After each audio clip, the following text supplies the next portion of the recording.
1 verklaar die ekumeniese konsilie van Efesus die volgende: Daarom bely ons dat die heilige maagd Maria is Theotokos.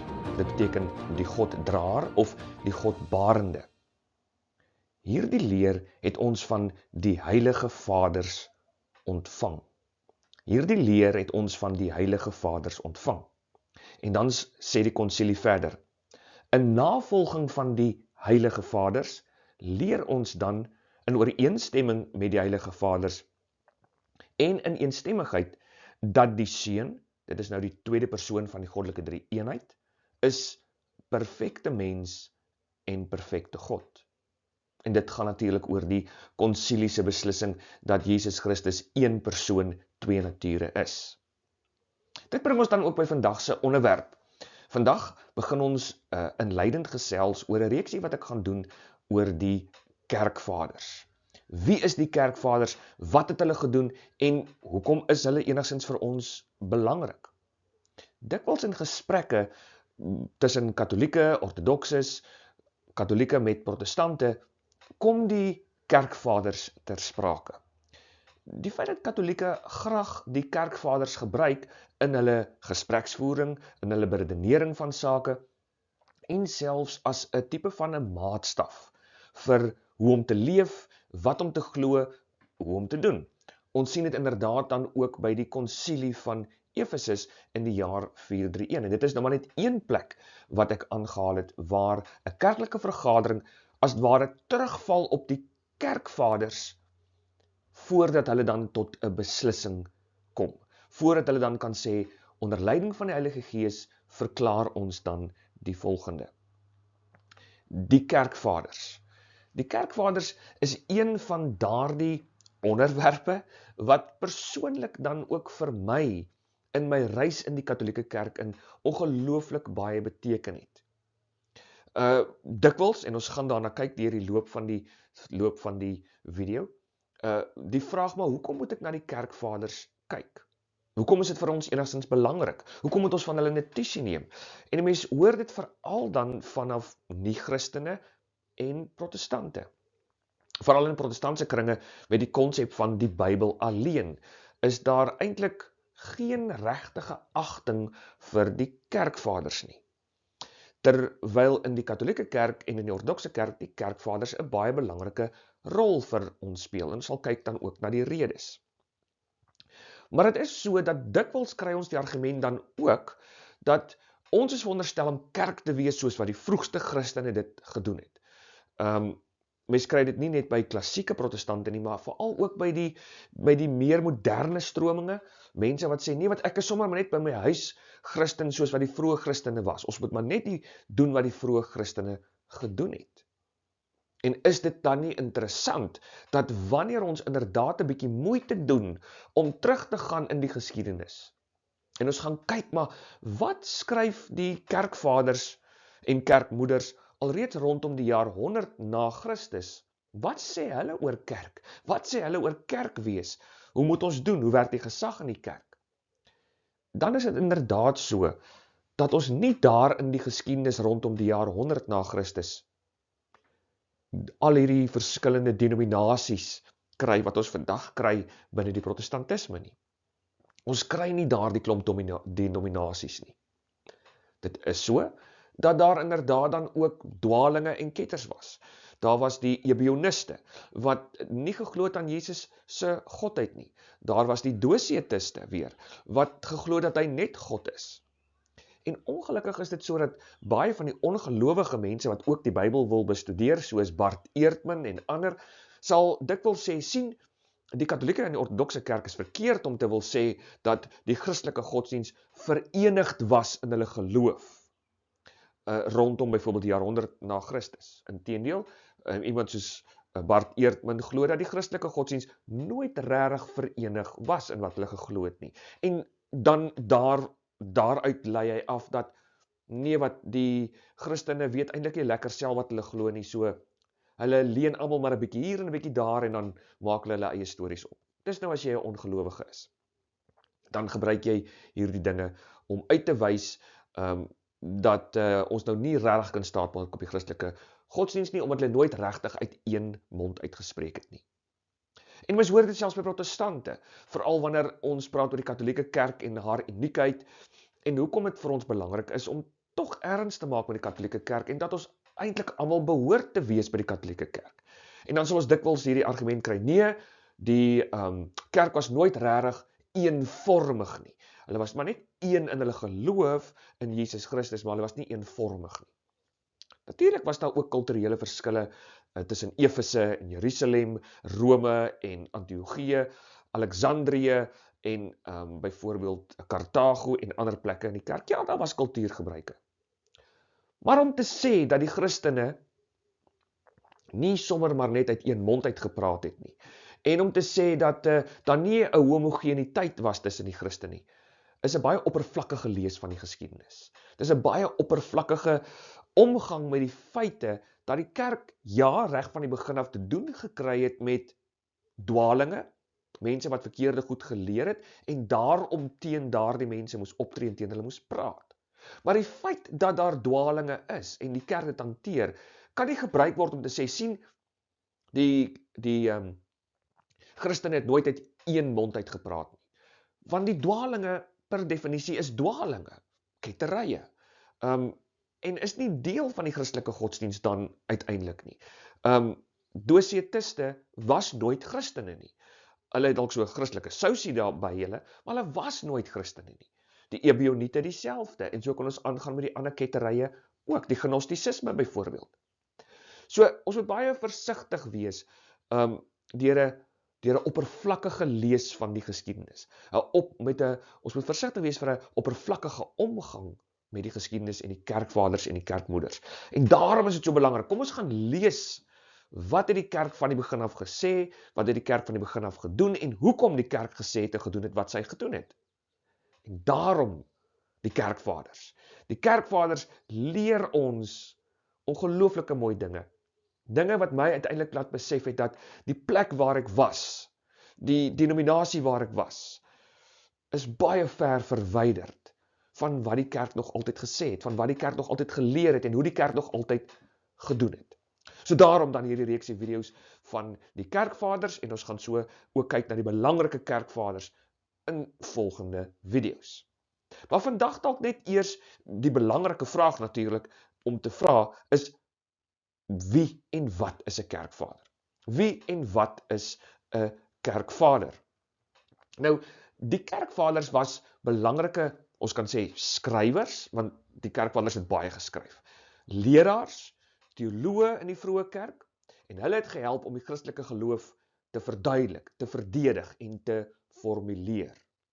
Nie alle kerkvaders was noodwendig priesters nie. Baie van hulle was priesters, party van hulle was net diakens, party van hulle was maar net gewone mense wat in die woestyn gewoon het, soos Antoni van die woestyn, Anthony of the Desert, 'n besonderse persoon, maar wat 'n groot impak gehad het op die kerk in terme van 'n kontemplatiewe manier van doen en dink, om op 'n tyd wat die kerk dit nodig gehad het, dat daar opgestaan moes word vir ortodoksie, dan het hy ook na vore gekom. Skrywers, mense wat geskryf het, mense wat gedoen het, mense wat gepraat het, om die Christelike geloof te formuleer. Reg van die begin af, ons lees dit alreeds in die Bybel, wanneer Jesus op aarde is dit noodsaaklik om te verduidelik, wat glo ons? Want daar was baie misverstande oor die Christelike godsdienst. Daar was 'n weerstand vanaf die Romeine en die Grieke en ander mense, wat gedink het dat die Christene is onsosiaal, want hulle wil nie deelneem aan die godsdienstige feeste van daardie tyd nie. Hulle wil nie deelneem aan die offers van die staat nie. Hulle wil nie vir die Romeinse gode offer nie. En dit kan nou beteken dat die gode miskien kan kwaad word. En dan straf hulle ons, soos met Pompei. Dis die Christene se skuld, of die vuur in Rome. Dis die Christene se skuld, so ons blameer hulle. So, omdat die Christene so 'n bietjie afsydig was en nie wil deelneem aan al die heidense praktyke van hulle tyd nie wil deelneem aan die keiserkultus nie die staatsgodsdienst wil beoefen nie, daarom is hulle moet agterdog beheen. En is hulle beskuldig van goed soos kannibalisme, omdat die heidene inderdaad nie verstaan het wat bedoel die kerk met die eet van die liggaam en bloed van Jesus Christus tydens die heilige mis nie. So, daar's net gesê, nee, hulle is 'n klomp kannibaliste. So, hulle is nie goeie mense nie. Hulle is nie goeie burgers van die land nie. Hulle gaan onheil oor ons bring. En daarom dan uiteindelik die vervolging. En natuurlik is baie van die leerstellings van die Christene ook gekritiseer. Die opstanding byvoorbeeld. Hoe kan jy in 'n opstanding glo? Hierdie man wat tereggestel is as 'n skobbejak, as 'n skollie. Nou ewe skielik sê jy, nee, hy het opgestaan uit die dood. En hy is jou God. Hoe kan dit wees? Jy is belaglik, man. En dan moet die kerkvaders kom en hulle moet skryf en sê, nee, dit is wat ons glo, dit is hoe ons doen, dit is wat dit beteken as ons sê, ons eet en drink die liggaam en bloed van Jesus Christus. Om teenoor die wêreld, in die taal van die wêreld ook, te kan sê, wat glo ons en wat glo ons nie. Wat is die wanpersepsies wat daar is oor die Christelike godsdiens? En ons sien dan ook hoe die kerkvaders inderdaad gebruik maak van iets soos filosofie. Van die kerkvaders soos Justinus die martelaar was geweldige goeie filosofe ook gewees en het baie gebruik gemaak van wetenskaplike beredenering in die verdediging van die Christelike godsdiens. So die kerkvaders het die geloof verduidelik, hulle het die geloof verdedig, daarom kry ons die woord apologetiek ook, om te verdedig, om 'n getuie te wees, ook die woord marturia, wat ook 'n martelaar beteken, 'n getuie van die godsdiens, en baie van hulle het inderdaad dan ook met hulle lewe getuienis gelewer rondom wie Jesus Christus is. En dan belangrik, saam met die verduideliking, saam met die verdediging, is die kerkvaders ook die mense wat gehelp het om deur die geskiedenis heen vir ons op 'n mooi, beredenerende manier te formuleer wat glo ons. Om duidelik, filosofies, rasioneel te kan formuleer dat Christus is een persoon, twee nature. Daar is een God in drie persone. Om dit logies beredeneerd te formuleer. So dit is wat die kerkvaders gedoen het. So nou weer kan ons sê, die kerkvaders was belangrike skrywers, lerare, teoloë, priesters, diakens, gewone mense, mans en vrouens wat gehelp het om die Christelike geloof te verdedig, te verduidelik en te formuleer. Maar die kerkvaders val binne 'n bepaalde historiese tydperk. Ons het nie vandag meer in die moderne tyd iemand wat 'n kerkvader is as sulks nie. Om 'n kerkvader te wees in die eerste plek, is jy iemand wat binne 'n sekere historiese tydperk val. Binne 'n sekere historiese tydraamwerk val jy. En min of meer loop dit hand aan hand met die eerste 7 ekumeniese konsilies wat die kerk dan ook gehad het. Die eerste 7 ekumeniese konsilie. Die eerste ekumeniese konsilie, dan die konsilie van Nicea in die jaar 325. En dan die laaste ekumeniese konsilie, die 7de een, nie die laaste een, ekskuus, die 7de een. Die laaste een voor die 8ste eeu, aan die einde van die 8ste eeu, in die jaar 787, die konsilie van Nicea 2. So baie mooi, né? Hierdie tydperk van Nicea 1 tot Nicea 2, die jaar 325 tot die jaar 787. Ons kan dit ook 'n bietjie wyer sê, die eerste 8 eeue van die kerk. Binne daardie raamwerk word mense beskou as 'n kerkvader. So binne daardie raamwerk. Die eerste 7 konsilies, ekumeniese konsilies, interessant, ek wat uit 'n protestantse agtergrond uitkom, het geleer op kweekskool dat protestante ook die eerste 7 ekumeniese konsilies aanvaar as deel van ons agtergrond en as deel van ons geloofsbeursie, as ek daardie woord tongretjies kan gebruik, want protestante het nie 100% iets soos 'n geloofsbeursie, soos wat katolieke dit verstaan nie, maar nietemin, ek het geleer dat die eerste 7 ekumeniese konsilies is deel van wat ons sou aanvaar as protestante. Min wetende dat dit nie heeltemal die waarheid is nie. Min wetende dat protestante eintlik hier 'n bietjie vat, daar 'n bietjie vat, hierdie ignoreer, en dan hulle eie ding maak met die eerste 7 konsilies. En eintlik glad dan nie glo wat die eerste konsilies leer vir geloofssekerheid en vir wat die Christelike godsdienst dan is nie. So, 'n kerkvader of 'n kerkmoeder is iemand wat val binne die eerste 8 eeue van die kerk. Jy kan dit ook, hierdie 8 eeue ook kleiner indeel. Ons praat van die kerkvaders voor die eerste konsilie van Nicea, die kerkvaders daarna, die kerkvaders wat voor die eerste konsilie van Nicea is. Hulle word ook in 2 groepe gedeel. Ons sou kom praat van die apostoliese kerkvaders. Dit is daardie mense soos Justinus die martelaar, Clement van Rome. Dit is ook iemand soos Polycarp. Hulle het nog die apostels gesien. Hulle het die apostels gesien. En daarom sou mens kon sê dat om hulle te lees en te hoor is om inderdaad 'n echo te hoor van die apostels. Iemand soos Clemens van Rome byvoorbeeld, skryf 'n brief aan die gemeente in Korintiërs terwyl die apostel Johannes nog lewe. So die apostoliese kerkvaders is die mense wat direk leef in afloop van die apostels en dan 'n brug vorm na die volgende generasie waar die kerk nie meer die apostels ken nie, nie meer van die apostels direk weet nie. Daar's niemand wat nou nog leef wat die apostels gesien en gehoor het nie. Polycarp is ook so 'n apostoliese kerkvader. Maar iemand soos Irenaeus byvoorbeeld, wat 'n disipel was weer van Polycarp, is nie meer 'n apostoliese kerkvader nie.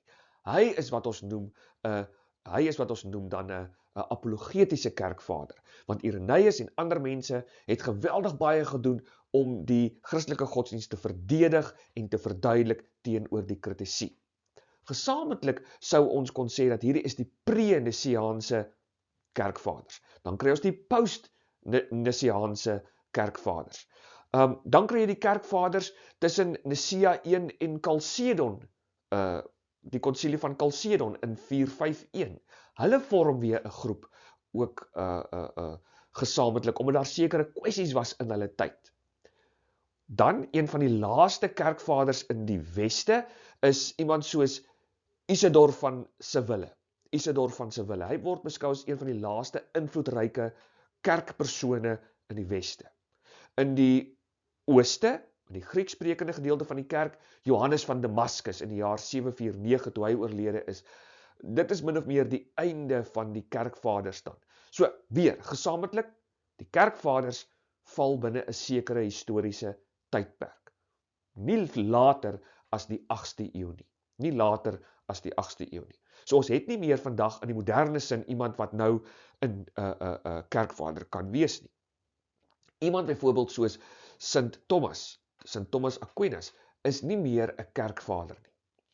Hy is 'n dokter van die kerk, daarby sal ons kom, maar hy is nie 'n kerkvader as sulks nie, al het hy 'n belangrike rol gespeel in die geskiedenis van die kerk.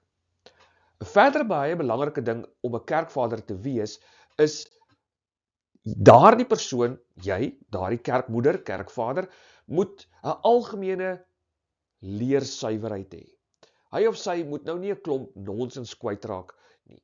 Hy of sy moet in hulle algemene geloof suiwer wees. Nou moet ons onthou dat die kerkvaders in die algemeen leef in 'n tyd van die uitsorteer van 'n klomp goed. Dis 'n formatiewe tydperk van die kerk, daardie eerste 8 eeue van die kerk se geskiedenis. Wie is Jesus Christus? Hoe praat ons oor hom? Hoe moet ons nie oor hom praat nie? En vat die kerkvaders en kerkmoeders kon hier en daar 'n fout maak in hoe hulle gepraat het oor Jesus, oor God, oor sekere ander aspekte.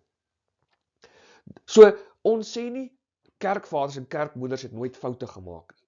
Ons sê nie dat kerkvaders en kerkmoeders was en is in elke liewe aspek van wat hulle skryf en sê 100% korrek nie. Nee, dit gaan oor 'n algemene leersuiwerheid.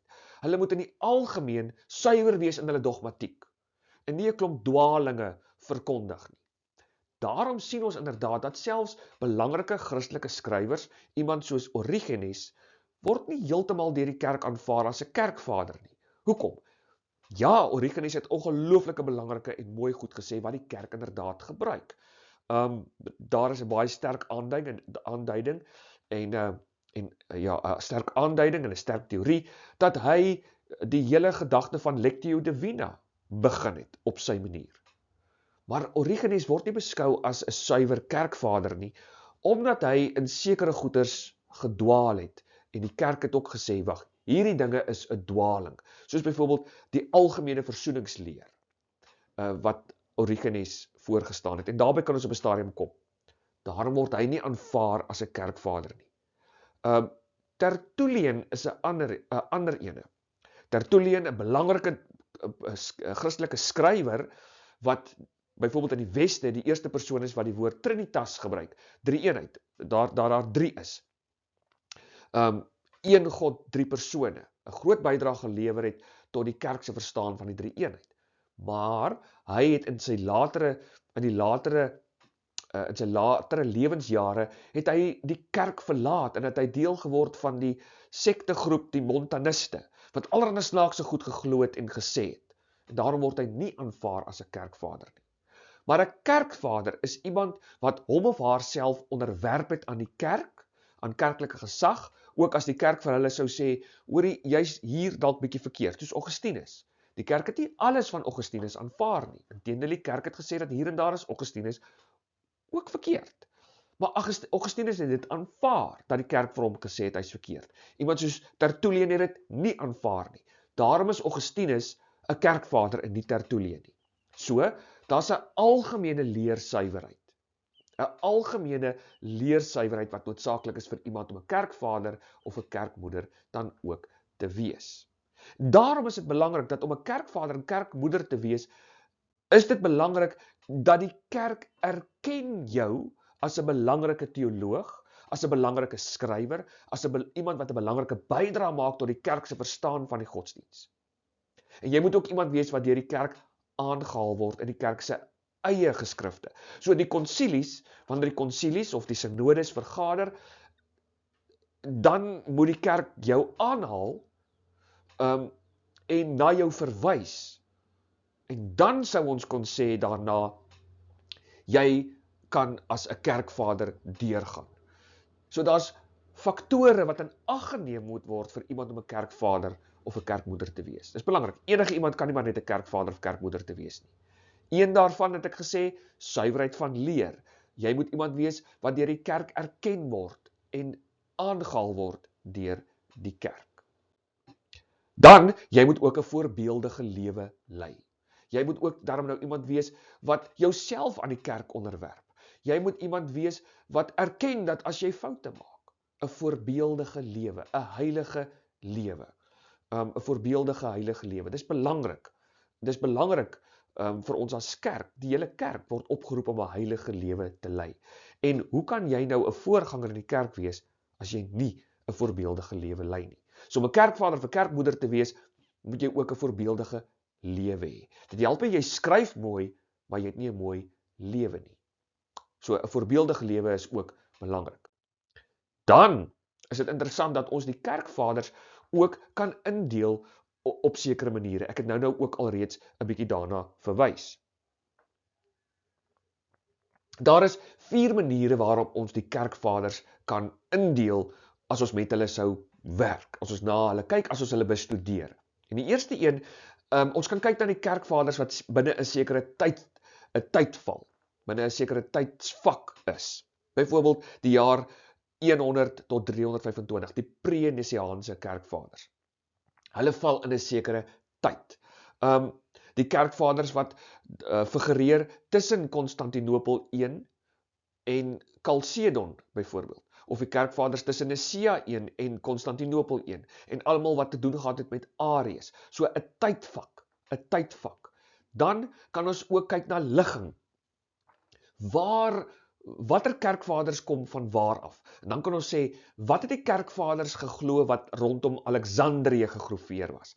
Wat het die kerkvaders geleer en gesê wat rondom Kappadosië was? Wat het die kerkvaders geleer rondom Antiochië of rondom Noord-Afrika en Karthago? So, jou ligging is belangrik, die plek waar hulle was en opgetree het. So jy kan kyk na al die Kappadosiese vaders in vergelyking met die kerkvaders van Noord-Afrika. Dit is hoe jy byvoorbeeld daarna kan kyk. Dan kan ons ook die kerkvaders indeel volgens die taal wat hulle gepraat het. Die 2 groot tale, die Latynse kerkvaders en die Griekse kerkvaders. dit sê ook vir ons iets. Dit dra uiteindelik by ook tot bepaalde kultuurverskille en teologiese klemme tussen die ortodokse kerk en die Latyns-Katolieke kerk. Maar die kerkvaders, Grieks of Latyn. En dan die laaste ene, by watter kontroversie was hulle betrokke? Teenoor watter dwaling het hulle opgetree? Teenoor watter dwaling skryf hulle? Wie was al die kerkvaders wat gebeklei het en geveg het en geskryf het teenoor die gnostisisme byvoorbeeld? Wie was al die kerkvaders wat betrokke was by die kwessie rondom Arius en wat hy geleer het? Wie was al die kerkvaders wat voorstanders was van die konsep dat Maria Theotokos is? So die kontroversie, so tydvak, ligging, die taalaspek en die kontroversie. Dit is hoe ons die kerkvaders sou kon indeel. Nou, ek het gesê dat nie almal is kerkvaders nie. Jy kan nie meer 'n kerkvader wees na die jaar 800 nie. Na die jaar 800 kan jy wel 'n dokter van die kerk wees. Nou wat is 'n dokter van die kerk? Daar is tans tot op hede 38 dokters in die kerk. Dokters is nie gekoppel aan 'n historiese tydperk nie. Ja, 'n heilige lewe. Ja, jy moet suiwer wees in jou leerstelligheid. Ja, die kerk moet na jou verwys. Die kerk moet jou aanhaal ensovoorts. Jy moes 'n belangrike rol en bydrae gelewer tot die kerk se verstaan van sekere aspekte van die kerklike lewe. Het sy dogmatiese konsepte, soos die drie-eenheid, het sy die kontemplatiewe lewe binne in 'n klooster, of iemand wat 'n groot bydrae gelewer het rondom ons verstaan van gebed en die rol van gebed.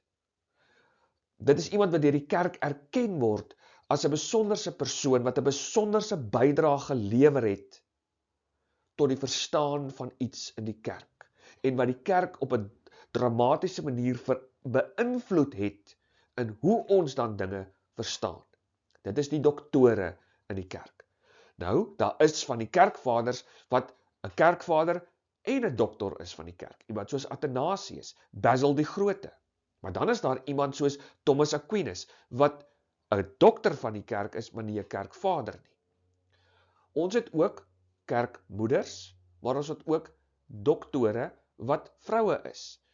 Hier is 3 van hulle. Sint Teresa van Avila, Sint Catharina van Siena en Sint Teresa van Lisieux. Hulle is doktore van die kerk. Mense wat groot bydrae gelewer het, soos ek sê, tot ons as kerk se verstaan van sekere goeters. Daar's 38 doktore van die kerk. Om 'n dokter van die kerk te word, is daar 'n hele proses waardeur ons beweeg. Iemand soos Irenaeus is ook onlangs eers verklaar as 'n dokter van die kerk, en die laaste persoon wat verklaar is as 'n dokter van die kerk laas jaar was Sint John Henry Newman. Sint John Henry Newman, wat natuurlik ook 'n bekeerling is tot die Katolieke kerk vanuit die Anglikaanse kerk hier in die 1800s en 'n geweldige bydrae gelewer het in die kerk se verstaan rondom die sogenaamde ontwikkeling van dogma. Hoe dat dogma korrek ontwikkel, wat dit beteken en wat dit nie beteken nie. Want die ontwikkeling van dogma is nie maar net evolusie nie. Die ontwikkeling van dogma is nie maar net ons gooi weg en ons kry iets nuuts nie. En John Henry Newman het 'n belangrike rol gespeel in ons verstaan van wat dit dan nou ook beteken. Maar 'n dokter van die kerk is, soos ek sê, iemand wat op teologiese vlak, op kerklike vlak, op ons geloofslewe vlak 'n belangrike rol gespeel het in die kerk. En daarom hierdie erkenning deur die kerk ontvang as iemand by wie ons kan leer, want 'n dokter is iemand wat ander mense leer. 'n dokter is iemand wat ander mense kan leer op 'n akademiese kennisvlak op verskillende terreine van ons lewe. Dis 'n dokter van die kerk. Daar is vroue doktore van die kerk, maar nou kan iemand vra, is daar vroue wat ook kerkmoeders is? Ja, daar is inderdaad kerkmoeders. Daar is inderdaad 'n hele klomp kerkmoeders. Een van die besonderse kerkmoeders is Sint Maria van Egipte, maar daar is ook ander waarvan ek maar net 'n paar hier op die skerm vir julle kan gee. Iemand soos Sint Macrina byvoorbeeld, sy was die suster van Basil die Grote en van Gregory van Nyssa. En sy het agter die skerms ook 'n belangrike rol gespeel op 'n teologiese vlak in die ontwikkeling en die kerk se verstaan van die drie-eenheid. Iets wat ek dalk net hier kan noem, die rede waarom ons dikwels in die kerklike dokumente meer lees van die kerkvaders as die kerkmoeders, is nie omdat die kerk chauvinisties is, soos wat party mense dink nie. Dis nie omdat die kerk mans hoër ag as vroue nie. Want watter vrou, watter persoon in die kerk word meer vereer as ons heilige moeder Maria? Sy's 'n vrou. So, dit het niks te doen in die Katolieke Kerk met of jy man of vrou is, in terme van hoe ons jou erken of nie erken nie. Maar dit gaan oor die rol van wat jy het in terme van jou liturgiese rol, daarom het ons net manlike priesters. En omdat ons net manlike priesters het, is dit so dat wanneer dit kom by konsilies en synodes, dit gewoonlik en altyd maar eintlik net die diakens, die priesters en die biskoppe is, wat by daardie kerklike vergaderings is, om te help besluit te neem in die kerk rondom regeringssake van die kerk, teologiese sake van die kerk. En daarom is dit dikwels meer die kerkvaders, wat in die kerklike annale meer aangehaal word op 'n konsilie of 'n synodale vlak. Maar dit beteken glad nie dat die kerkmoeders nie 'n rol gespeel het nie. Ek sê, juist dan nou na, ons weet dat Sint Macrina het 'n geweldige rol gespeel, saam met haar broers Basil en Gregory, in hulle bevegting van Arius en sy navolgers, en mense wat nie wou aanvaar dat Jesus twee nature is nie, wat nie regtig die drie-eenheid wou aanvaar nie. Sy het 'n groot rol daarin gespeel. Sint Maria van Egipte byvoorbeeld het 'n groot rol gespeel in hoe ons gebed verstaan. En so kan ons aangaan. Sint Monica, die ma van Sint Augustine byvoorbeeld, Augustinus. So, ja, kerkvaders is daar en kerkmoeders is daar en hulle speel dieselfde rol. Hulle speel almal dieselfde rol. Dis mense na wie toe ons gaan, omdat ons iets by hulle kan leer. Ons tref nie 'n onderskeid en sê die mans is belangriker as die vroue nie. Nee, dis nie hoe dit werk nie. Dis bloot eenvoudig dat weens die liturgiese rol van die man as 'n priester, daarom is dit gewoonlik mans by die konsilies en die synodes van die kerk in die verlede. En daarom in die annale van die kerk, wanneer dit kom by die notules van die synodes en die konsilies, lees ons eintlik maar net van die mans. Maar as jy weer eens, ons kan nie oneerlik wil wees en na die totale kerk kyk, en dan wil sê, ja, ons diskrimineer teen die vroue, ons ignoreer die vroue nie. Dit is 'n oneerlike benadering tot die saak. Van hierdie kerkmoeders was adviseurs vir biskoppe. Nie net in die eerste 8 eeue van die kerkie, maar daarna. Daarom het van hulle later van tyd doktore geword, ook in die kerk. Hulle het opgetree, soos ek sê, as adviseurs vir selfs van die pause. So, daarom ook vandag, dat iemand soos Paus Leo en Paus Fransis vroue geraadpleeg het rondom sekere sake. Maar dit is nie nou maar vir die eerste keer dat die kerk dit doen, nou om die kerk die juk van chauvinisme afgooi nie. Nee, ons moet baie versigtig wees vir hierdie tipe argumentering. Daar is kerkmoeders en hulle het nog altyd 'n belangrike en besonderse rol gespeel in die geskiedenis van die kerk.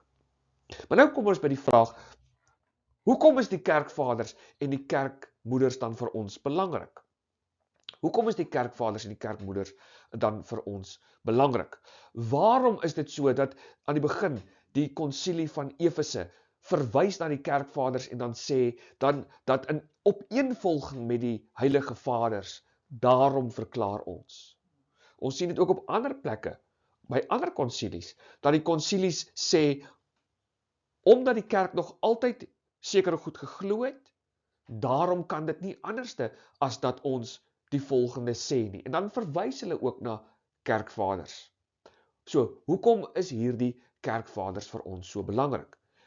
In die eerste plek, hulle het die geloof ontvang vanaf hulle voorgangers. En nou kan ons teruggaan in tyd, en ons kan in die algemeen sê, die kerkvaders het hulle geloof, die geloofsbeursie, ontvang vanaf die apostels.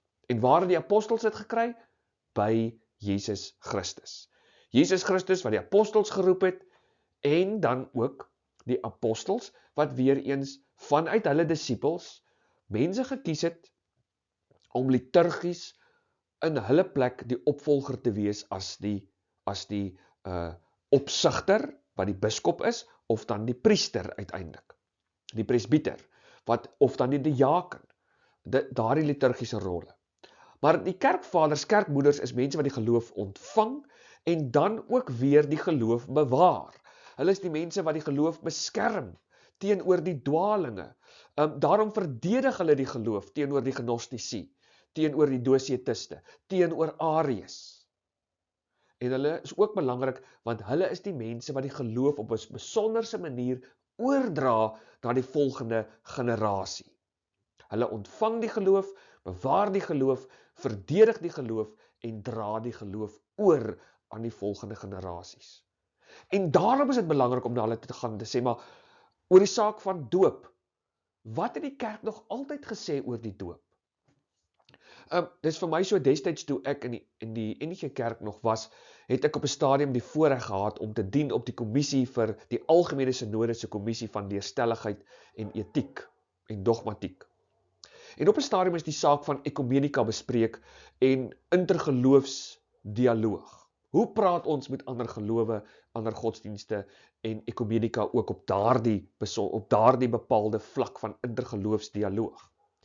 En die oorspronklike dokument, en dit is vir my so tipies van die moderne mens uiteindelik. Ons dink altyd dat vir die eerste keer in ons lewe, in die geskiedenis van die wêreld, is daar nou vir die eerste keer 'n vraagstuk rondom geloofsdialoog.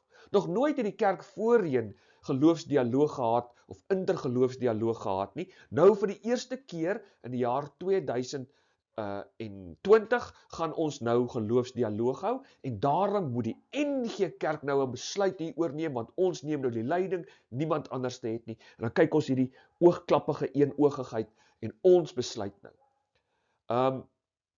En ek onthou die oorspronklike dokument wat opgestel is, het begin deur te sê dat in die moderne tyd raak dit nodig om te praat met. En toe ek nou my spreekbeurt kon kry, toe sê ek, maar dis mos nou nonsens.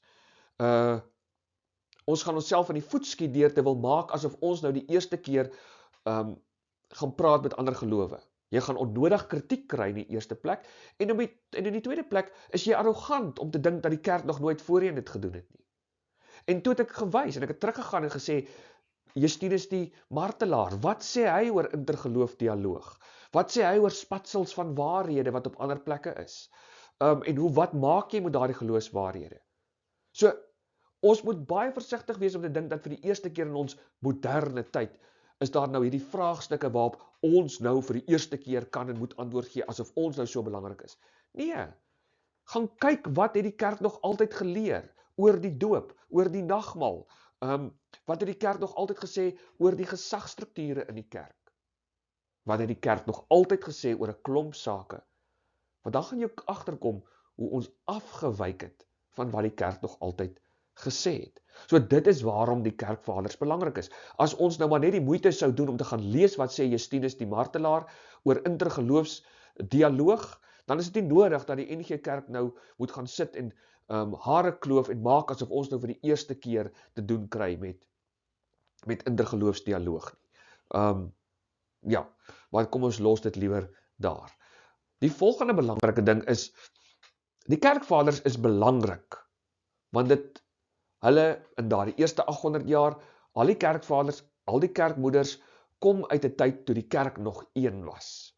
Toe daar een denominasie was, een kerk, een liggaam, een geloof, een Here, Efesiërs 4, wat as 'n realiteit uitgeleef is, 1 Korintiërs 12, die liggaam van Christus wat as 'n eenheid uitgeleef is, en skeuring in die kerk is beskou as een van die ongelooflikste, slegste doodsondes wat daar is. As jy die kerk skeur, dan skeur jy die liggaam van Christus en verloor jy jou saligheid. As jy nie tot inkeer kom en met die Here herenig nie. hierdie belangrikheid van kerkeenheid wat in die tyd wat ons nou leef, hier in die tyd wat ons nou leef, na die protestantse reformatie, heeltemal in die wind gegooi het. Kerkeenheid is hierdie onbelangrike ding waar mense net lag. En dit afmaak as nonsens en onnodig. Elkeen doen maar net wat hy wil met hy of sy of haar Bybel onder die arm, onder 'n bloekomboom op die golfbaan, soos ek altyd sê. Maar die kerkvaders en die kerkmoeders kom uit 'n tyd waar die kerk een was en waar hulle moeite gedoen het om aktief hierdie eenheid van die kerk te bewaar. Daarom is skeuring nie geduld nie. Dis belangrik om dit te gaan kyk, toe die kerk nog een was. Hoekom was die kerk een? Hoekom kon daardie mense dit regkry om die kerk een te hou? Ja, met stryd dikwels, maar hoekom kon hulle dit regkry om die kerk een te hou? Waarom kry ons dit vandag nie meer reg nie? Ek onthou, as die dominee iets doen waarvan 'n lidmaat nou nie hou nie, dan wip die lidmaat hom en dan begin hulle letterlik op dieselfde dorp, hulle kry vir hulle iemand anderste wat sê waarvan hulle hou, en dan gaan hulle daar in een van die sale op die dorp, dan gaan hulle daar en hulle hou hulle eie kerk, hulle begin nou hulle eie kerk. Hulle wil nou niks te doen hê met die ander ene nie, ons begin nou ons eie kerk. Hulle gee nie om dat hulle die liggaam van Christus skeur nie. Hoekom is dit? En hoekom was dit nie so nie? Die volgende belangrike ding oor hoekom die kerkvaders belangrik is, ek het net nou daarna verwys, is dat as jy die kerkvaders lees en moeite doen met hulle, en hulle ook as 'n geheel lees, dan is dit so goed jy hoor 'n echo van die apostels self. Baie van hulle staan in direkte lyn met die apostels. Die meeste van hulle is in 'n direkte lyn as 'n opvolger van die apostels. Polycarp, die biskop van Smyrna, wat 'n disipel was van Johannes die apostel. Johannes die apostel wat vir Polycarp aanstel as die biskop, die volgende biskop van Smyrna.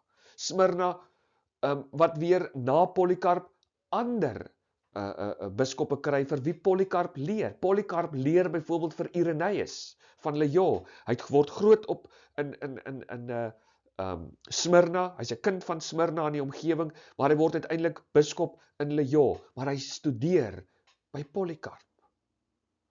En so gaan dit aan, en daarom sien ons in die kerklike geskiedenis, hoe dikwels hierdie lyn van apostoliese opvolging vir die kerk belangrik is, om te weet of iets eg is, of iets suiwer is. Ons kan nie vir Arius glo nie, want waar kom hy nou vandaan? Wie was sy biskop? Maar sy biskop het nie vir hom geleer wat hy nou leer nie, so waar kom hy aan hierdie nonsens? Hy het nou sy eie geite, so ons kan hom nie aanvaar nie.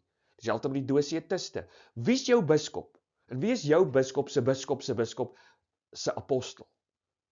Dis hoe die kerk gekyk het na sake, letterlik, om die geloof, die suiwere geloof te bewaar.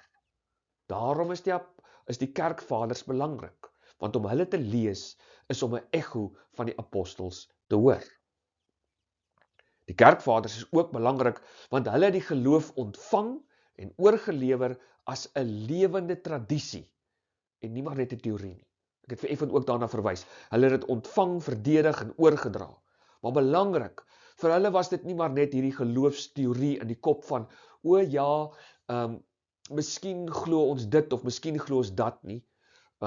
Dis maar net hierdie teorieë in ons kop nie. Hierdie geloof wat ons in ons rasioneel in ons kop het nie. Dit was vir hulle 'n lewende tradisie. En daarom kon jy teruggaan na daardie tradisie en jy kan sê, maar ek as Irenaeus, wat het Polycarp my geleer? En hoekom het Polycarp dit vir my geleer? Want Johannes die apostel het hom dit geleer. En hoekom het Johannes die apostel dit gesê? Want Jesus Christus het dit vir hom gesê. 'n lewende tradisie, 'n lewende manier van doen, waarvan jy nie maar net kan afwyk nie. Daarom het tradisie 'n hoofletter geword, 'n hoofletter T geword. Tradisie met 'n hoofletter T, die geloofsbeursie. Dit is wat die tradisie is. Dis nie maar net 'n teorie in die kop nie. Dis 'n tradisie. Dis 'n lewende tradisie, dis 'n geloofsbeursie, waarna jy toe kan gaan, en jy kan gaan uithaal die geloofsskatte, en jy kan weet, wat het die kerk nog altyd geglo? Wat behoort ons te glo? Wat moet ons glo? Hoe moet ons doen? En waarom moet ons so doen? Want die kerk is nie veronderstel om 'n geloof te hê net in teorie nie, maar dit moet 'n lewende manier van doen wees. 'n Lewende manier van doen, 'n lewende tradisie. En dis hoe die kerkvaders die geloof oorgelewer het as 'n lewende tradisie. Dan, die kerkvaders, het ek vereffend ook al gesê, is die mense wat ons geloof verdedig het teen dwaling, teen ketterye. En daar was baie. Daar was die Dosiëtiste, daar was die Ebioniste, daar was die Gnosticiste, daar was Ariërs en die Semi-Arianiste, daar was later Pelagius, ensovoorts. Verskillik baie dwalinge.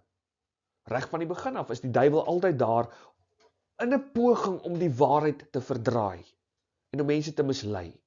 En die kerkvaders moes daarteen waak en moes die geloofsbeheersie, soos hulle dit ontvang het, ook bewaar en verwoord en weer oordra aan die volgende geslag. En die geloof verdedig teenoor ketterye en teenoor kritisie ensovoorts. Ook die kerkvaders belangrik, want hulle leer ons nie maar net wat die Bybel sê nie, maar hulle leer ons ook hoe die Bybel geïnterpreteer behoort te word. Dit loop hand aan hand saam met die lewende tradisie. Waarom is Maria Theotokos? Hoekom sê ons so? Ek het dikwels al gehoor van 'n akademiese agtergrond, dat ons moet versigtig wees om te dink dat ek die Bybel as 'n skoon lei kan lees, asof ek dit vir die eerste keer hoor. Ja, in 'n sekere sin is daar akademici wat daarna strewe om die Bybel te lees en te interpreteer en te luister na wat sê God vir my op so 'n manier dat ek myself nou dat ek net eers alle ander invloede probeer uitsny. En aan die een kant klink dit soos 'n droom. Ek dink daar is mooi dinge in. Ons moet vir ons sê, maar kom ons besop net vir alle rande invloede. Ons moet vir onsself ook vra, wat het God gesê vir die oorspronklike skrywers en wat sê God vir ons dan deur daardie skrywers ook vir ons vandag? Aan die ander kant, ons moet dit ook nie te ver druk nie, want aan die ander kant is dit ook so dat mens hoor dit, jy kan nie heeltemal die Bybel skoon lees asof jy nie beïnvloed word deur dinge nie. Wie jy is, waar jy vandaan kom, hoe jy groot geword het, sekere dinge waarin jy glo, waarna jy strewe, beïnvloed ook die manier hoe jy die Bybel lees. Dit is so. En dikwels kry ons dat veral vanuit liberale kringe, liberale teoloë sal sê, jy kan nie die Bybel skoon lees nie, ons almal word beïnvloed, so daarom lees ek nou maar die Bybel as feministies, of as chauvinisties, of as liberale vryheidsteologie, of bevrydingsteologie, of wat jy ook al, dan kry ons al hierdie tipe teologieë. En ons moet versigtig wees vir hierdie tipe van goeters ook. Ons kan dit heeltemal te ver druk, ons moet baie versigtig daarvoor wees. Ek dink dit is verkeerd persoonlik om te praat van feministiese teologie, vryheidsteologie, want teologie beteken woord van God. So teologie moet op die eerste plek gebaseer wees op die Bybel en nie maar net op wat mense nou sê omdat hulle teen mans is nie. Maar die Bybel moet geïnterpreteer word en daar is regte en verkeerde maniere. Daar is regte en verkeerde maniere om die Bybel te interpreteer. En ons moet baie mooi verantwoordelikheid neem vir hoe ons die Bybel lees en wat ons daarmee doen. En ons moet versigtig wees vir hierdie moderne dinge. Asof die kerk nog nooit gedink het en gepraat het oor iets nie. En nou kry ek my eie oulike akademiese eksegetiese modelletjie en nou dwing ek die Bybel om iets anders te sê as wat die kerk nog altyd gesê het. 'n Goeie voorbeeld is die hele kwessie oor homoseksualisme en die gays. Die kerk het nog altyd geleer en nog altyd geglo en altyd verstaan dat die Bybel sê die huwelik is iets tussen een man en een vrou en dat homoseksuele verhoudinge sonde is en dat die verhouding tussen 'n man en 'n man en 'n vrou en 'n vrou nie 'n huwelik kan wees nie. Dit is nog altyd hoe die kerk het verstaan het en die Bybel geïnterpreteer het en verstaan het. Nou ewe skielik kom ons met eksegetiese modelletjies wat ons wetenskaplik op 'n ander plek kry as in die tradisie van die kerk, en dan sê ons, nee, maar die Bybel leer eintlik, ons moet die Bybel ignoreer, want selfs die Bybel het eintlik homoseksualiteit verkeerd verstaan. So ons kan nou nie die Bybel ernstig opneem nie, want die Bybel het nie geweet van al die wetenskaplike goed nie. Paulus was eintlik dom, hy het nie geweet van kromosome en van DNA en van allerlei goed in die brein en dat daar eintlik 39 genders is nie, genders is nie. So nou moet ons Paulus ignoreer. Nee. Die kerkvaders is belangrik, want die kerkvaders leer nie maar net vir ons wat die Bybel sê nie, maar ook hoe ons die Bybel moet interpreteer en waarvoor ons versigtig moet wees wanneer ons die Bybel interpreteer. As jy begin afwyk van wat die kerk nog altyd gesê het, is die kans baie groot dat jy in kettery begin verval. So daarom weer eens, die kerkvaders vorm ook vir ons 'n tipe van grens. En ons sal nou ook daarna kyk oor hoe hulle die grens vorm. Maar die kerkvaders is ook baie belangrik vir ons, want hulle wys vir ons dat in die manier hoe die kerk nog altyd gewerk het, is daar 'n eenheid, en dis belangrik, 'n eenheid tussen Bybel, tradisie en kerk. Dat Bybel, tradisie en kerk, ons kan ook sê die magisterium in plaas van net kerk, want dis eintlik die bedoeling, dis die magisterium wanneer dit kom by konsilies, synodes, in daardie opsig kerk.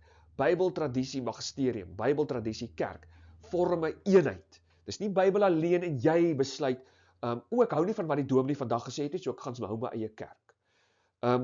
Dis nie jy wat besluit oor 'n klomp goed alleen nie. Nee, dis nie Bybel alleen nie. Dis Bybel, tradisie en kerk. Dis nie maar net die magisterium wat besluit, ons ignoreer die Bybel en nou ewe skielik is homoseksualiteit nie meer 'n sonde nie. Nee, dis die drie loop hand aan hand. Bybel, tradisie en kerk. Dis hoe die kerkvaders altyd dit hanteer het. En dit is my so interessant hoe dat protestante graag kerkvaders selektief uit konteks wil vat, 'n sinnetjie wil uithaal en sê, kyk, hier's 'n kerkvader wat sê, net die Bybel is nodig. Nee, dis nie waar nie. Die kerkvaders het nog altyd die Bybel gebruik in samehang met die in verbintenis met die totale kerk, daarom is die kerk katholiek, en die lewende tradisie. Die Bybel is ook eintlik deel van die lewende tradisie. Want dit is 'n gesprek vir 'n ander keer. Maar die Bybel is deel van die tradisie van die kerk met 'n hoofletter. En die kerkvaders wys vir ons dit. Hierdie ekumeniese konsilie van Nicea in 431 het nie maar net die Bybel gebruik om die drie eenheid en die twee nature van Christus te bewys nie. Want dit is nie so maklik nie, jy kan eintlik nie.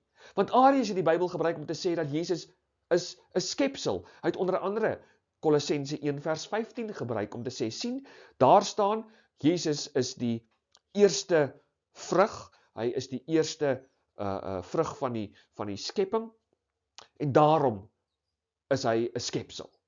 Hy's gemaak, hy's 'n kreatuur, hy kan nie God wees nie.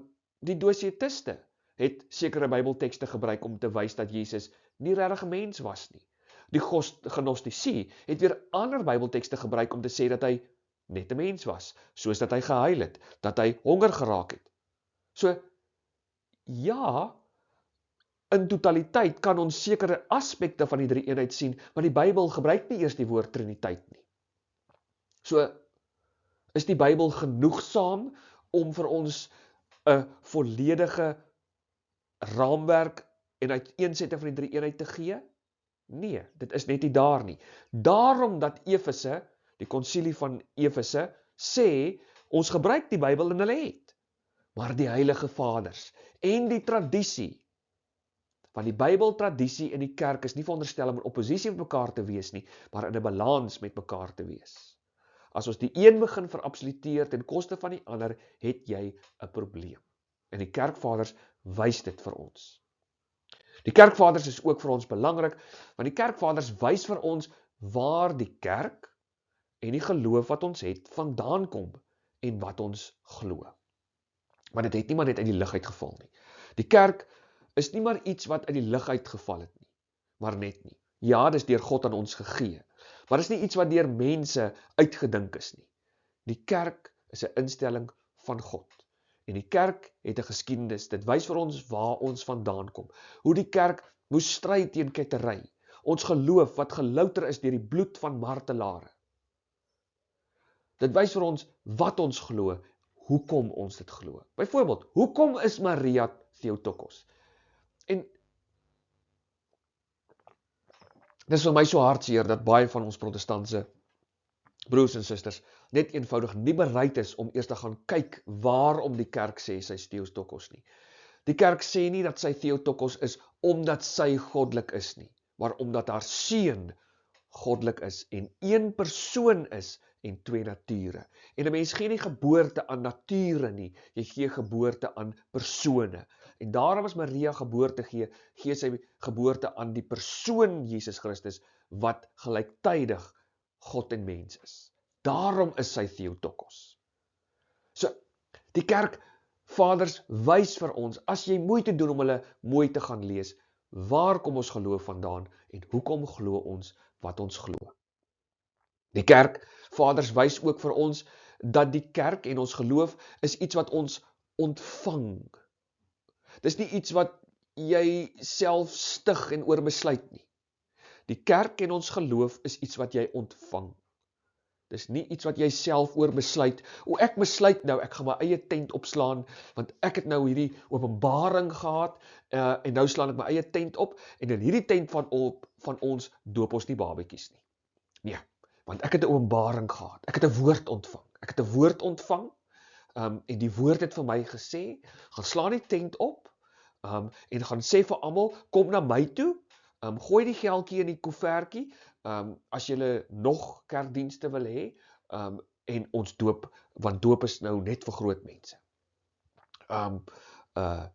Nee, ek het nou 'n woord ontvang, dat eintlik is ons nie veronderstel om elke erediens nagmaal te hê nie, so nou gaan ons op ons eie. Want ek het 'n woord ontvang. Ek het 'n woord ontvang, dat ek sommer maar my eie kind kan doop in die rivier hier op ons plaas. Nee. Die kerkvaders wys vir ons dat kerk is nie 'n menslike instelling nie. Dis deur God ingestel. Dis nie 'n demokrasie waar mense besluit oor vroue in die amp een dag en die volgende dag nie meer vroue in die amp nie, soos in die gereformeerde kerk byvoorbeeld nou gebeur het nie. Dis nie maar net 'n demokrasie waar ons besluit, elke gemeente kan nou maar doen wat hulle wil en self besluit of homoseksualiteit sonde is of nie sonde is nie. Dis nie 'n demokrasie waar ons vir die dominee wil voorskryf wat hy moet preek en nie preek nie. En wraggies waar dat 'n professor sou sê dat die woord presbiter beteken demokrasie. Nou ek weet nie waar daai professor sy Grieks en Hebreëus geleer het nie, maar die woord presbiter beteken nie demokrasie nie. Dit beteken priester of oudste. Maar die kerk is iets wat ons ontvang. Dis nie iets wat jy self oor besluit en wil inrig na jou giere en grille nie. Ons geloof is iets wat ons ontvang. En jou taak is om dit te ontvang, dit is om dit jou eie te maak en dit oor te dra aan jou kinders, om dit te beskerm. Dis nie vir jou om te sê, ek glo nou nie meer dat homoseksualiteit is nie sonde nie. Ek glo nou nie meer dat net 'n man 'n priester kan wees nie. Ek glo nou nie meer dit of dat nie. Dis nie vir jou om dit te sê nie. Geloof is iets, die kerk is iets wat ons ontvang. Dis nie iets wat jy self stig en oor besluit nie. En dan besluit jy nou maar net, geloof alleen is reg nie. Al wat ek het, is geloof alleen. Maar ek besluit wat is die geloof nie. Net die Bybel alleen, maar ek besluit hoe die Bybel gelees word nie. En dis belangrik. Die kerkvaders wys vir ons, geloof en die kerk is iets wat ek ontvang, nie self uitdink nie. Die kerkvaders vorm hulle dogmas, daardie eerste 8 eeue, 'n klomp van die formateringsjare, waar die kerk gevorm is, ons geloof dogmas rondom die drie eenheid en allerlei dinge wat gevorm is in daardie tyd. Hulle onthul die waarhede van wat ons glo, die waarhede rondom die drie eenheid. Hulle ontbloot foute. Hoekom is Arius verkeerd? Hoekom is Pelagius verkeerd? En in die proses beskerm hulle die evangelie, die waarheid van wie Christus is. Want as Christus nie God en mens is nie, kan hy ons nie verlos nie. As hy maar net 'n mens is, dan tas dit die totale konsep van die drie eenheid aan. Hulle beskerm die evangelie. Daarom, die kerkvaders het gehelp dogmas vorm. Hulle het die waarhede opgepas en onthul, en hulle ontbloot foute. Wys vir ons, waar kan ons verkeerd gaan, en waar moet ons voor versigtig wees, sodat die evangelie beskerm kan word. Die kerkvaders, interessant genoeg, wys ook vir ons dat baie van die moderne probleme wat ons beleef, en die moderne dwalinge wat ons beleef, is al ou probleme. Ek het effens verwys na die konsep van intergeloofsdialoog. Dis nie die eerste keer dat die kerk nodig het om met Islam te praat nie, of met die Hindoes te praat nie. Daar is al in die verlede ook. Die kerk kan vir ons daarom 'n rigtingwyser gee van hoe om dit te doen. Dit wys ook vir ons dat die moderne mense wat sê, man, Jesus is eintlik nou nie God nie, dat hulle verkeerd is. Die kerkvaders kan vir ons wys dat die Jehova getuies is eintlik maar net 'n ander vorm van die gnostisie. Hierdie moderne dwalinge, dat materie is boos. Die kerkvaders wys vir ons dat baie van die probleme wat ons beleef in die kerk eintlik al in die ou tyd uitkom. En dan kan ons na hulle toe gaan en ons kan sê, maar hoe het hulle hierdie saak hanteer? Hoekom het hulle die saak so hanteer? Wat kan ons nou by hulle leer rondom die hantering van hierdie sake? En dan kan ons dit ook vandag weer in ons eie konteks dan ook toepas. Die kerkvaders neem ons terug na die oorspronklike. En dit is wat ek aan die begin ook gesê het. Ons is baie vinnig vandag om te sê, ons moet terug na die oorspronklike. Martin Luther ook, en baie van sy mede-protestantse mense, het gesê, nee, ons wil terug na die oorspronklike toe, maar hulle het nie teruggegaan na die oorspronklike toe nie, hulle het afgewyk van die oorspronklike. So kom ons gaan terug na die oorspronklike, en ons gaan lees die kerkvaders, en ons sê vir mekaar, kyk hier, Clement van Rome, Polycarp, Ignatius van Antiochië, glo almal in die letterlike verstaan van Johannes 6, dat die wyn en die brood by die nagmaal is die liggaam en bloed van Christus byvoorbeeld. Hulle glo dat jy selfs kinders kan doop, dat die doop red, dat die geloof, dat die doop 'n nuwe lewe genereer. Hulle het dit geglo. Hulle het geglo aan 'n hiërargiese kerkregeringsstelsel van biskop, priester, diaken. Dis wat hulle geglo het. So kom ons gaan terug na die oorspronklike toe, kom ons gaan lees die kerkvaders. Nou, die laaste. Hoe gebruik ons die kerkvaders in 'n sogenaamde kerkvader argument? Want dit is wat Efese gedoen het. Efese het die kerkvaders gebruik in 'n bepaalde argumenterende hoedanigheid, om 'n saak voor te staan en om kettery te beveg. So, hoe gebruik ons die kerkvaders? Wat van as hulle foute gemaak het? Wat van as hulle mekaar weer spreek? Want jene, daar is tog so baie protestante wat, wanneer jy oor die kerkvaders praat, dan wil hulle kwansies vir jou uitwys, dat hierdie kerkvader, daai kerkvader, het verskillende goed gesê oor dieselfde saak. So ons hoef nie na die kerkvaders te luister nie. Maar dit is 'n baie oppervlakkige, kinderagtige manier van omgang by die kerkvaders. Daarmee self die vraag, wat van die skrif, wat van die kerk, wat van die magisterium? Nou goed, die 3 bene van die kerk, van die stoeltjie, van die kerklike gesag, skrif, kerk en magisterium, is altyd die belangrike, dit is altyd daar. So hoe gebruik ons die kerkvaders in 'n argument? Of die kerkmoeders dan in 'n argument? Die kerk alleen, of die magisterium, of dan in die vorm van die magisterium, in die vorm van 'n konsilie of 'n synode. Net die kerk in daardie opsig kan verklaar dat 'n kerkvader ten opsigte van sekere goed reg was, of dat hy of sy verkeerd was. Soos Augustinus het in sekere opsigte te ver gegaan.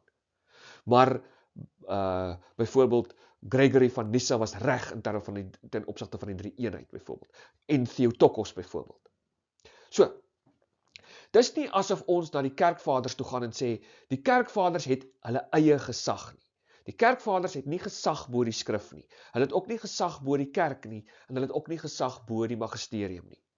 Die kerkvaders is mense wat in tye van nood en krisisse, en selfs nie krisisse nie, sake bepeins het. En ons leer by hulle. Ons leer by hulle. Maar die kerk sê hoe hulle geïnterpreteer moet word. So, ons gebruik hulle argumentatief om te praat byvoorbeeld oor die rol van die paus.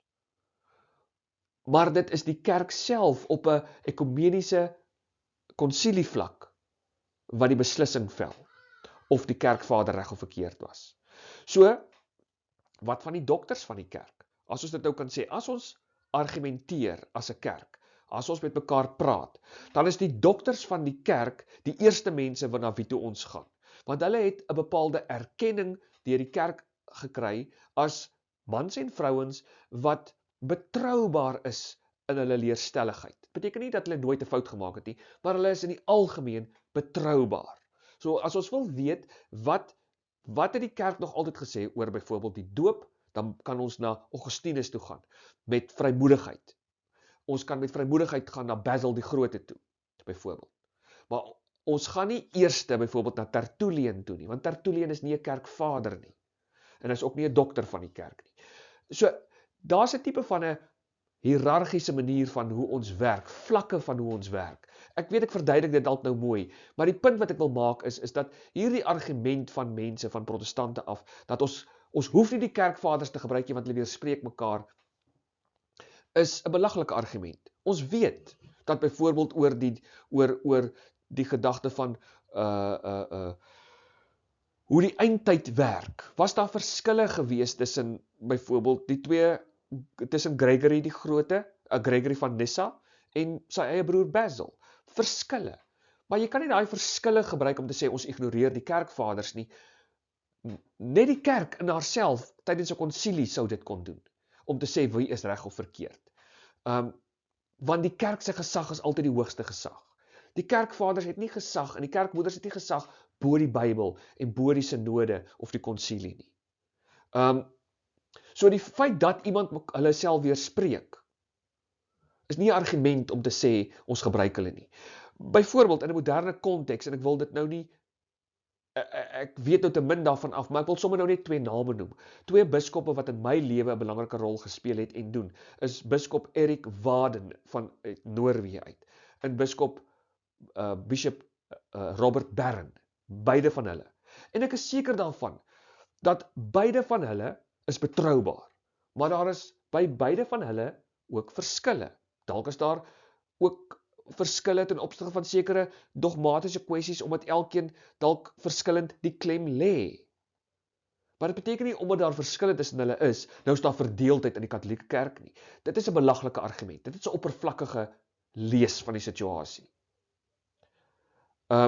Net by 'n konsilie, waar die kerk byeen is as 'n konsilie, en daar 'n beslissing gevel word, sou ons kon sê, die magisterium, die kerk het beslis op grond van die tradisie, op grond van die skrif. In hierdie geval is biskop Erik Waden miskien meer korrek as Bishop Barron, en in hierdie geval is Bishop Barron meer korrek as biskop Erik Waden. In hierdie geval is Basil die Grote meer korrek as Athanasius, en in hierdie geval is Athanasius meer korrek as Augustinus. Net die kerk op 'n synodale vlak, ekumeniese konsilie vlak kan dit doen. So, wees versigtig vir daardie ding. Ons gebruik die kerkvaders want hulle is betroubaar. Ons gebruik die kerkvaders met alles wat ek nou al vir julle gewys het. Hulle het die pad al gestap. Ons gaan net bloot eenvoudig dom wees as ons nooit na hulle kyk en hulle nie wil gebruik nie, en nie by hulle wil leer nie. Dan is ons dom as strand. Ons gebruik hulle want hulle was ons geloofsvoorgangers. Ons gebruik hulle want hulle wys vir ons waar kom ons vandaan. Ons gebruik hulle nie omdat hulle nooit foute gemaak het nie, maar omdat hulle mense was soos ons, wat moes worstel, wat in tydperke van vervolging waarskynlik amper geval het. Iemand soos Clement van Alexandrië het gevlug op 'n stadium en toe teruggekom. en is uiteindelik 'n marteldood gesterf. Hulle wys vir ons ook deur hulle eie lewens, dis nie altyd so maklik om 'n Christen te wees nie. Maar die kerkvaders en kerkmoeders is mense na wie toe ons gaan, omdat ons hulle kan vertrou. Nie omdat hulle meer gesag het as die skrif, die kerk self en die magisterium nie. So dit so 'n bietjie in 'n breë neutedop, dan ook die kerkvaders. Baie dankie vir die saamluister.